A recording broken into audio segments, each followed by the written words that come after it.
I always fixed the things on the surface. So if I couldn't read and write, I learned to read and write. I would always fix these things on the surface level. And so whenever something hard would raise its ugly head, I didn't have any kind of tools to handle it. I'm like, man, I thought I fixed this already, man. But no, I didn't go deep into the dungeon of my soul to say, okay, what is making you a quitter? What is making you a weak man? What is making you afraid? And so that's why I kept on quitting and going back to start, or not knowing how to get through hard times.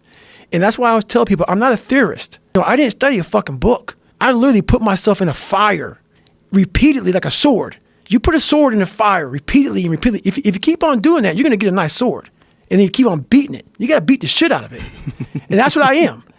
Yeah. I became that. I said, okay, we can't quit. We got to figure out why you are this pussy. Why are you this pussy, man? What is wrong with you? What's going on here?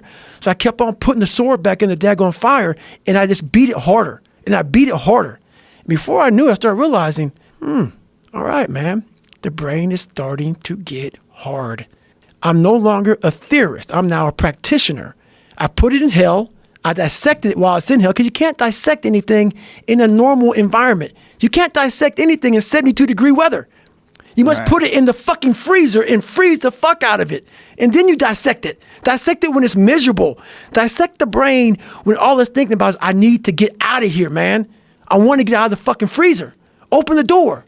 And you said, nah, 5 more seconds, man. 5 more seconds in the freezer. And that's when you start to pick that brain apart. And that's what all this stuff did to me.